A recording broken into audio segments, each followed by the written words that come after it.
welcome back to the English class. In this video, we are going to discuss the coordinating conjunction and its type. Okay, coordinating conjunction, அதனுடைய types என்னன்னு பார்க்க போறோம். So, coordinating conjunction simply joins together two sentences or two ideas or two phrases னு பார்த்தோம். இல்லையா? அந்த coordinating conjunctionல எத்தனை வகைகள் இருக்கு அப்படிங்கறது இந்த வீடியோல பார்க்க போறோம்.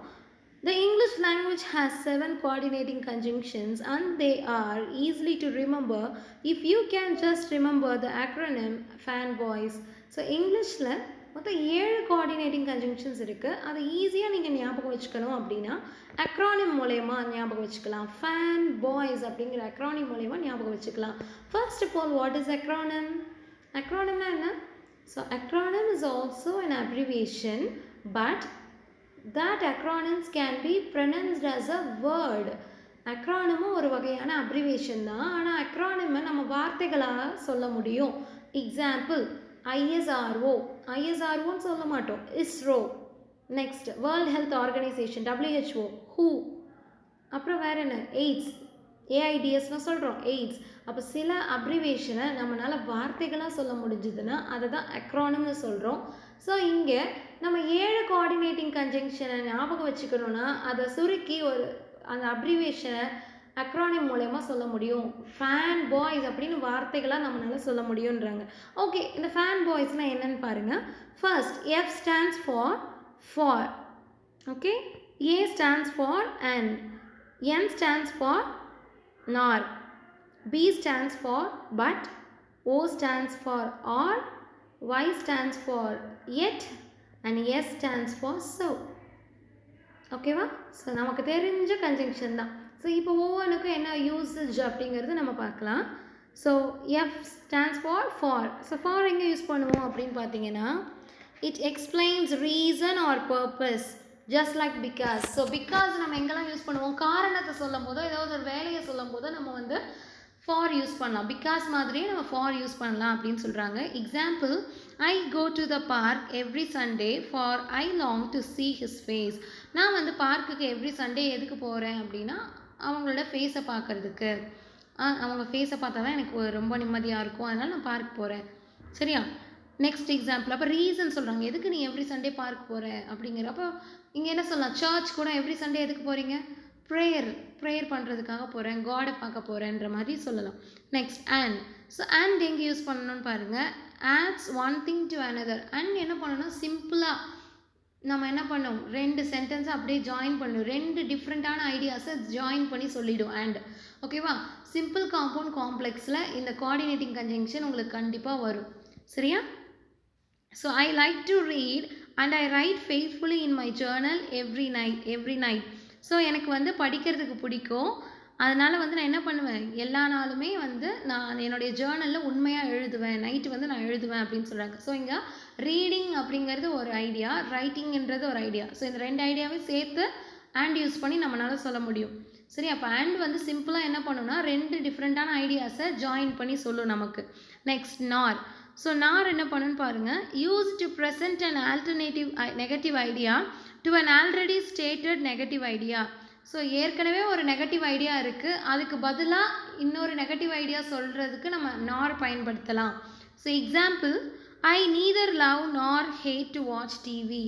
ஸோ எனக்கு டிவி பார்க்கறது பிடிக்கும்னு சொல்ல முடியாது, பிடிக்காதுன்னு சொல்ல முடியாதுன்றாங்க. அப்போது இந்த நார் வந்து எப்போவுமே நீதர் கூட தான் சேர்ந்து வரும். இந்த உங்களுக்கு கொஸ்டின் டேக்கில் கூட நெகட்டிவ் வேர்ட் இந்த மாதிரி நார் ஒரு சென்டென்ஸில் இருந்துச்சுன்னா அதில் ஸ்டேட்மெண்ட் வந்து நெகட்டிவாக இருக்குது, நீங்கள் உங்கள் டேக் வந்து பாசிட்டிவாக எழுதணும். ஸோ ஒவ்வொரு கிராமர் படிக்கும் போதும் நீங்கள் இன்னொரு கிராமர் அது கூட லிங்க் பண்ணி பார்த்துடணும். ஓகேவா? ஏன்னா நம்ம இப்போ எரர் ஸ்பாட்டிங் தானே பார்த்துட்ருக்கோம். ஸோ இதெல்லாம் கூட உங்களுக்கு எரராக வரும். இந்த நாரை வச்சு கூட உங்களுக்கு கொஸ்டின் டேக்கில் எரர் கண்டிப்பாக வரும். சரியா? நார் வந்தாலே ஸ்டேட்மெண்ட் நெகட்டிவில் இருக்குது, அப்போ டேக் பாசிட்டிவில் இருக்கணும். ஆனால் டேக் அவங்க பாசிட்டிவில் கொடுக்காம நெகட்டிவில் கொடுத்துருந்தாங்கன்னா அங்கே நெகட்டிவில் இருக்கிறது தான் எரர் நீங்கள் கண்டுபிடிக்கணும். ஓகேவா? அடுத்தது என்னென்னு பார்த்தீங்கன்னா பட். ஸோ பட் உங்களுக்கு நல்லாவே தெரியும், ஷோஸ் கான்ட்ராஸ்ட். 2 டிஃப்ரெண்ட்டான ஐடியாஸ் சொல்லும் போது நம்ம என்ன யூஸ் பண்ணலாம்? பட் யூஸ் பண்ணலாம். So television is a wonderful escape but it interferes with my writing. So television வந்து ரொம்ப ஒரு ஈஸியான விஷயம், யூஸ்ஃபுல்லான விஷயந்தான், என்டர்டெயின்மெண்ட்டான ஒரு விஷயந்தான். ஆனால் நான் அதை எழுதும்போது ஏதாவது எழுதிட்டு இருக்கும்போது டெலிவிஷன் வந்து எனக்கு டிஸ்டர்பன்ஸாக இருக்கும் அப்படின்றாங்க. அப்போது ஒரு பாசிட்டிவான ஐடியா இன்னொரு நெகட்டிவான ஐடியா சொல்லும்போது நீங்கள் என்ன யூஸ் பண்ணலாம்? பட் யூஸ் பண்ணலாம். So one positive one negative or one negative or one positive இந்த மாதிரி ரெண்டு மீனிங்கில் சொல்கிறேன். நீங்கள் நாட் வந்திருக்கு அப்படின்லாம் பார்க்காதீங்க. மீனிங் கொடுக்குற மாதிரி ஒரு ஐடியா பாசிட்டிவ் ஒரு ஐடியா நெகட்டிவ் சொல்லுது, இல்லை ஒரு ஐடியா நெகட்டிவ் இன்னொரு ஐடியா பாசிட்டிவ் சொல்லுதுன்னா ஆல்டர்னேட்டிவாக ஒன் பாசிட்டிவ் ஒன் நெகட்டிவ் இருந்தாலே நீங்கள் என்ன யூஸ் பண்ணலாம்? பட் யூஸ் பண்ணலாம். உங்களுக்கு கம்பைன் த டூ சென்டென்ஸ்னு ஒரு கிராமரில் கேட்பாங்க. அப்போல்லாம் நீங்கள் வந்து இந்த சிம்பிளாக இந்த பட் ஆர் அண்டை வச்சே ஜாயின் பண்ணலாம் நீங்கள். சரியா? ஓகே, நெக்ஸ்ட் ஆர் உங்களுக்கு நல்லாவே தெரியும். ஆர் நம்ம வந்து ஈதர் ஆர் சொல்லுவோம் இல்லையா? ஆப்ஷன்ஸ் கொடுக்கும்போது சாய்ஸஸ் கொடுக்கும்போது நம்ம என்ன யூஸ் பண்ணலாம்? ஆர் யூஸ் பண்ணலாம். So presence and alternative or a choice. ஏதாவது ஆல்டர்னேட்டிவ் இல்லைனா சாய்ஸ், உங்களுக்கு கொஷின் ஆன்சர் கூட ஆர் சாய்ஸ்ன்னு சொல்லுவாங்க. இது அல்லது அது அப்படின்னு சொல்லிட்டு ஆப்ஷன் கொடுக்குற மாதிரி இருந்தால் அங்கே நீங்கள் என்ன யூஸ் பண்ணலாம்?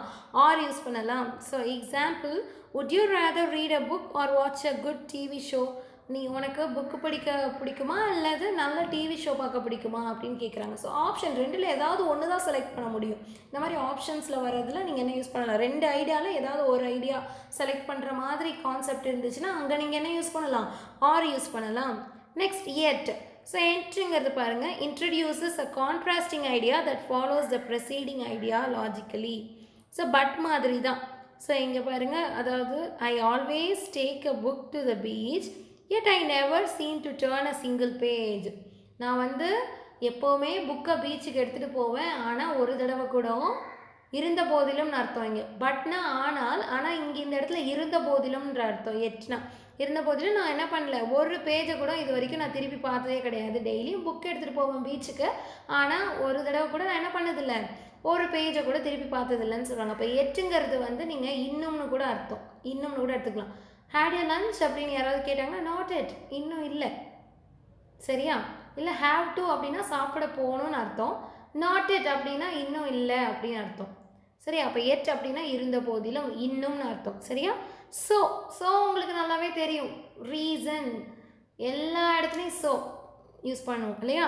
Indicates effect, result R consequence. ஏதாவது ஒரு ரிசல்ட், ஏதாவது ஒரு விஷயத்துடைய ரீசன், அதோடைய ரிசல்ட் நமக்கு கிடைச்சதுன்னா விளைவுகளை சொல்லும் போது நம்ம என்ன யூஸ் பண்ணலாம்னா ஸோ யூஸ் பண்ணலாம்.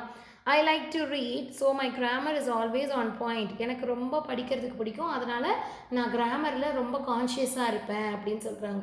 ஸோ இப்போ ஏதாவது ஒரு ஆக்ஷனுடைய விளைவுகள் நமக்கு தெரிஞ்சதுன்னா, ரிசல்ட் நமக்கு தெரிஞ்சதுன்னா நம்ம அங்கே என்ன யூஸ் பண்ணலாம்? ஸோ யூஸ் பண்ணலாம் அப்படின்னு சொல்கிறாங்க. சரியா? ஸோ இப்போ இங்கே வந்து ஒரு நோட் கொடுத்துருக்காங்க, using commas with coordinating conjunctions. So coordinating conjunction use பண்ணுறதுக்கு நீங்கள் கமா யூஸ் பண்ணலாம் அப்படின்னு சொல்கிறாங்க. எங்கன்னு பாருங்கள், if a coordinating conjunction is joining together two independent classes, it needs to have a comma with it. Independent classes have the ability to stand alone as complete sentence. இப்போது coordinating conjunction, சில coordinating கன்ஜங்ஷனை வந்து நம்ம use பண்ணும்போது நடுவில் comma போட்டு தான் ரெண்டு independent கிளாஸை ஜாயின் பண்ண முடியும். இங்கே பார்த்தீங்கன்னா ஸோ வந்து எடுத்த உடனே நடுவில் வராது. ஸோக்கு முன்னாடி நீங்கள் கமா போட்டுட்டு தான் எழுத ஆரம்பிக்கணும். அதே மாதிரி எட், இந்த ஸோ எட் பட் இது மூணுமே பார்த்தீங்கன்னா ஒரு சென்டென்ஸில் எடுத்த உடனே ஆரம்பிக்காது. இதை வச்சு நீங்கள் சென்டென்ஸே ஆரம்பிக்க முடியாது. ஸோ எட் பட்டை வச்சு. சரியா? எந்த கன்ஜங்ஷனை வச்சு சென்டென்ஸ் ஆக்சுவலி ஆரம்பிக்கக்கூடாது. கன்ஜங்ஷனை வச்சு சென்டென்ஸே ஆரம்பிக்கக்கூடாது. அதுவும் எரரில் நல்லா பார்த்துக்கோங்க. ஸோ இங்கே இந்த பட் ஸோ எட் இதை வச்சு நீங்கள் அடுத்த சென்டென்ஸ் எழுதுறீங்கன்னா ஃபர்ஸ்ட் இண்டிபெண்ட் கிளாஸில் நீங்கள் கமா போட்டுட்டு அடுத்தது கன்ஜங்ஷன் ஆட் பண்ணிவிட்டு தான் நீங்கள் என்ன பண்ணணும், அடுத்தது எழுதணும். இங்கே பார்த்தாலே தெரியும், டெலிவிஷன் இஸ் அ வண்டர்ஃபுல் எஸ்கேப்புங்கிறது ஒரு இண்டிபெண்ட் கிளாஸா. அதுக்கப்புறம் இட் இன்டர்ஃபியர்ஸ் வித் மை ரைட்டிங்கும் ஒரு இண்டிபெண்ட் கிளாஸ். இது ரெண்டையும் நான் ஜாயின் பண்ணும்போது கமா போட்டுட்டு தான் நான் என்ன பண்ணணும், பட் யூஸ் பண்ணிவிட்டு அடுத்ததை ஜாயின் பண்ணணும். ஆனால் அண்ட் அப்படிலாம் கிடையாது. அண்ட், ஃபார், நார் இதெல்லாம் அப்படி கிடையாது. அதே மாதிரி இங்கே பாருங்கள், எட்டும் அதே மாதிரி தான். ஃபர்ஸ்ட்டில் இருக்கிற இண்டிபெண்ட் கிளாஸ் முடிச்சுட்டு அது கமா போட்டுட்டு அப்புறம் நம்ம கன்ஜங்ஷன் போட்டுட்டு அடுத்த இண்டிபெண்ட் கிளாஸ் எழுதணும். அதே ரூல் தான் சோக்கும். அப்போது பட் எட் சோக்கு மட்டும் இந்த மாதிரி ரூல் பார்த்துக்கோங்க. இவ்வளோ கிராமட்டிக்கல் எரர் கேட்பாங்களா அப்படிங்கிறது கொஞ்சம் பாசிபிள் இல்லை தான், இருந்தாலும் தெரிஞ்சு வச்சுக்கோங்க. ஓகேவா? சப்போஸ் அந்த சென்டென்ஸில் எரரே இல்லை, எல்லாம் கரெக்டாக இருக்குன்னா பங்க்சுவேஷனில் கூட எரர் கேட்க வாய்ப்பு இருக்குது. சரியா? ஸோ இப்போ எக்ஸாம்பிள் பாருங்கள். You can eat your cake with a spoon R folk. So இங்கே என்ன சொல்கிறாங்க, நீ வந்து அந்த கேக்கை ஸ்பூனால் சாப்பிட்லாம், அப்படி இல்லைன்னா ஃபோக்கால் சாப்பிட்லாம், ரெண்டாலையும் சாப்பிடணும்னு சொல்லலை. ஸோ இப்போ இது அல்லது அதுன்னு ஆப்ஷன் கொடுக்குறப்ப நீங்கள் ஆர் யூஸ் பண்ணலாம். My dog enjoys being bath but hates getting is nails trimmed. இப்போ ரெண்டு ஐடியா, ஒரு ஐடியா பாசிட்டிவ், ஒரு ஐடியா நெகட்டிவ் சொல்கிறாங்க பாருங்கள். என்னோட நாய்க்கு குளிப்பாட்டுறது ரொம்ப பிடிக்கும், ஆனால் என்னுடைய நாயோட நெகத்தெல்லாம் வெட்டினா அதுக்கு பிடிக்காது. அப்போ ஒரு ஐடியா பாசிட்டிவ், ஒரு ஐடியா நெகட்டிவாக இருந்தால் பட் யூஸ் பண்ணலாம். Next, Bill refuses to eat peas nor will he touch carrots. So இங்கே பில் என்ன பண்ணுறான், அவனுக்கு நாருக்கும் இங்கே முன்னாடி கம்மா போட்டிருக்காங்க பாருங்கள். பில்லுக்கு வந்து பீஸ் பட்டாணி பிடிக்காது, அதே சமயத்தில் கேரட்டும் சாப்பிட மாட்டான். ரெண்டுமே, அதாவது ரெண்டு நெகட்டிவ் ஐடியா. பட்டாணி தான் பிடிக்காது, அதுக்கு பதிலாக கேரட் கொடுத்தாலும் அதுவும் பிடிக்காது. அப்போ ஒரு ஆல்டர்னேட்டிவ் ஐடியா, ஒரு நெகட்டிவ் ஐடியாவுக்கு பதிலாக இன்னொரு நெகட்டிவ் ஐடியா வந்துருந்துச்சுன்னா அங்கே நீங்கள் என்ன யூஸ் பண்ணலாம், நார் யூஸ் பண்ணலாம். ரெண்டு நெகட்டிவ் ஐடியா வந்திருந்தா நார் யூஸ் பண்ணலாம், ஒரு பாசிட்டிவ் ஒரு நெகட்டிவ் ஐடியா வந்துருந்துச்சுன்னா பட் யூஸ் பண்ணலாம். Next, the child was ill so he was admitted in the hospital. So குழந்தைக்கு உடம்பு முடியல, அதனால ஹாஸ்பிட்டல் அட்மிட் பண்ணாங்க. ஸோ ரீசன், சரியா, உடம்பு முடியல அப்படிங்கிறது ஒரு காரணம், ஹாஸ்பிட்டலில் அட்மிட் பண்ணாங்கன்றது அதோடைய விளைவு இல்லையா, அதனால் ஸோ யூஸ் பண்ணியிருக்காங்க. Slow and steady wins the race. Slow steady இது ரெண்டுமே வந்து ஒரே ஐடியா தான். ஸ்லோ, நிதானமாக கவனமாக போனால் ஜெயிக்கலாம் அப்படின்ட்டு. இப்போ இந்த ரெண்டு சேம் ஐடியாஸை நம்ம என்ன பண்ணிட்டோம், ஜாயின் பண்ணுறதுக்காக அண்ட் யூஸ் பண்ணிட்டோம். ஸோ இதுதான் வந்து கோஆர்டினேட்டிங் கன்ஜங்ஷனுடைய யூசேஜ். இந்த கோஆர்டினேட்டிங் கன்ஜங்ஷனை வச்சு நீங்கள் 2 மார்க் கிராமரில் சிம்பிள் காம்பவுண்ட் காம்ப்ளெக்ஸ் வரும்னு சொன்னேன். அதே மாதிரி சிம்பிளாக கம்பைன் த 2 சென்டென்சஸ்னு மட்டும் கேட்டாங்கன்னா நீங்கள் இந்த மாதிரி கன்ஜங்ஷனை யூஸ் பண்ணி ஜாயின் பண்ணலாம். அது கோஆர்டினேட்டிங் கன்ஜங்ஷன் வர மாதிரி பார்த்துக்கோங்க, ஈஸியாக இருக்கும். இல்லை combine the 2 sentences by using if கிளாஸ்ன்னு கேட்டாங்கன்னா மட்டும் இஃப் கிளாஸோடைய ரூலை வச்சு தான் மாற்றணும். அப்படி இல்லை சிம்பிளாக உங்களை கம்பைன் த 2 சென்டென்ஸ் மட்டும் கேட்டாங்கன்னா கோஆர்டினேட்டிங் கன்ஜங்ஷனை வச்சு ஜாயின் பண்ணிவிடுங்க. ஓகேவா? ஓகே, அடுத்து இருக்கிறது சபார்டினேட்டிங் கன்ஜங்ஷன். நெக்ஸ்ட் வீடியோவில் பார்க்கலாம். தேங்க்யூ.